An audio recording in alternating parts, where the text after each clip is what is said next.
Ma'am সাহেব, আপনাদের কাপড়। কত টাকা হয়েছে? 100 টাকা হয়েছে ম্যাম সাহেব।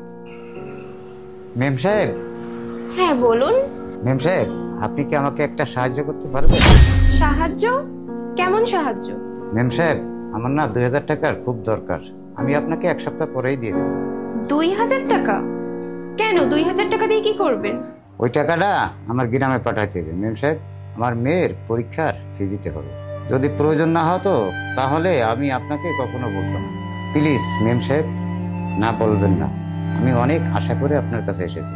আচ্ছা ঠিক আছে, আপনি 2 মিনিট দাঁড়ান, আমি ভেতর থেকে টাকা নিয়ে আসতেছি।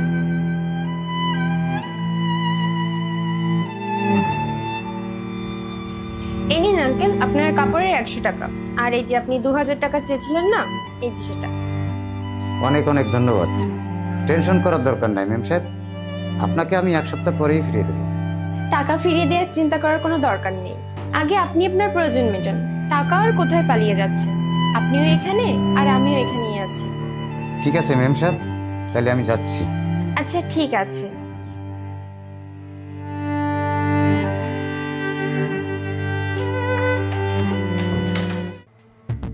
প্রীতি, আমি কালকে আলমারিতে টাকা রেখেছিলাম, কিন্তু সেখানে আজকে টাকাগুলো নেই। টাকাগুলো কোথায় গেল? ও আচ্ছা, ওই টাকাগুলো আজকে সকালে না লন্ডন লোকটি এসেছিল, ওর 2000 টাকার খুব প্রয়োজন ছিল, তাই ওকে দিয়েছিলাম।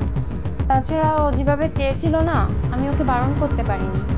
ও আচ্ছা ঠিক আছে, কিন্তু বাকি টাকাগুলো কোথায় গেল? বাকি টাকাগুলো মানে এটাই যে ওখানে 3000 টাকা ছিল। কি? ওর ভিতর 3000 টাকা ছিল? সাকিব, আমি না ওকে সব টাকাগুলোই দিয়ে দিয়েছি, আর টাকাগুলো না আমি গুনে দেখিনি। আরে তুমি কি পাগল হয়ে গেছো নাকি? প্রথম কথা হলো তোমার ওকে টাকা দেওয়া উচিত হয়নি। যদিও আমাদের কাজ করে থাকে, কিন্তু তার বিনিময়ে তো টাকা নেই। তারপরেও যদি তুমি ওকে টাকা দিয়ে থাকো, তাও একটু গুনে দেখবে না? আচ্ছা, তোমার টেনশন করার কোনো প্রয়োজন নেই, ওই লোকটা না ইমানদার আছে, ও টাকাগুলো দিয়ে দিবে। আরে কোন জামানায় বাস করতেছো তুমি? এখনকার যুগের মানুষ 1 টাকার জন্য ঈমান বিক্রি করে দেয়। আর তোমার মনে হয় যে ও তোমাকে টাকা ফেরত দিয়ে যাবে? তুমি যে টাকা ওকে ধার দিয়েছো আর যে টাকা অতিরিক্ত দিয়েছো, ওই টাকার কথা তুমি ভুলে যাও। ও তোমাকে 1 টাকাও ফেরত দিয়ে যাবে না। এতক্ষণে দেখো ও পালিয়ে চলে গেছে। সাকিব, ও আমাদের দীর্ঘদিন যাবৎ কাজ করে এসেছে, আজ পর্যন্ত এমন কোনো কাজ করেনি যে ওর ইমানদারিতে আমরা সন্দেহ করব। আর তুমি চিন্তা ভাবনা না করে কারোর উপর সন্দেহ করতে পারো না। আচ্ছা করলাম না ওর ইমানদারিতে সন্দেহ। ও কোথায় থাকে? ওর ফোন নাম্বার, কোনো অ্যাড্রেস তোমার কাছে আছে? হ্যাঁ বাবা, সবকিছুই আছে, ওর ফোন নাম্বারও আছে, ওর অ্যাড্রেসও ডায়েরিতে লেখা আছে। আর এই টাকার জন্য তো আর পালিয়ে যাবে না, তাই না? আর তুমি তো এমন করছো না জানি কত লক্ষ টাকা নিয়ে চলে গেছে। কি বললে? অল্প কিছু টাকা? আরে তুমি কি জানো 1 টাকা ইনকাম করতে কত কষ্ট হয়? আরে টাকা ইনকাম করতে কত কষ্ট হয় সেটা একটা পুরুষ মানুষই জানে। তুমি আর কি বুঝবে? আরে টাকা ইনকাম করতে কত কষ্ট হয় তুমি জানো? তুমি তো আরামে থাকো, তুমি আর কি বুঝবে? যখন নিজে টাকা ইনকাম করতে যাবে না, তখন বুঝবে টাকা ইনকাম করতে কত কষ্ট হয়। দ্রুত চলো আগে ওর দোকানে যাই, তা নাহলে একটু পরে গেলে পরে আবার না স্বীকার করবো। আচ্ছা ঠিক আছে। কে? দরজা খোলা আছে, ভিতরে আসুন।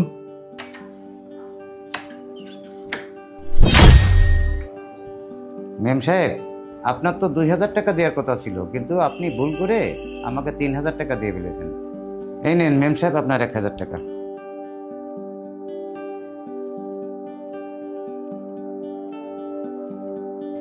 1000 টাকা বেশি চলে গেছে? হ্যাঁ ম্যাম সাহেব, আমি দোকানে যে টাকা গুনে দেখি আপনি আমাকে 1000 টাকা বেশি দিয়ে ফেলেছেন। তাই আমি দৌড়াইতে দৌড়াইতে ফিরে আসলাম টাকাগুলো ফেরত দেওয়ার জন্য। যদি আপনারা আমাকে আবার ভুল বোঝেন। আর ম্যাম সাহেব, আপনি যে 2000 টাকা আমাকে দিয়েছেন না, ওটা আমি 1 সপ্তাহ পরে এসে দিয়ে যাব। কোনো ব্যাপার না। ঠিক আছে ম্যাম সাহেব, তাহলে আমি যাচ্ছি। দেখছো তুমি, উনি একজন ইমানদার লোক ছিল। আর আমি তোমাকে প্রথমেই বলেছিলাম, উনি এই অল্প কিছু টাকার জন্য বেঈমানি করতে পারে না। সাকিব, উনি গরিব হতে পারে কিন্তু বেঈমান না। তুমি ঠিকই বলেছ, লোকটা অনেক ইমানদার, কিন্তু বিশ্বাস হয় না এখনকার সময়ে এমন ইমানদারি লোক পাওয়া যায়।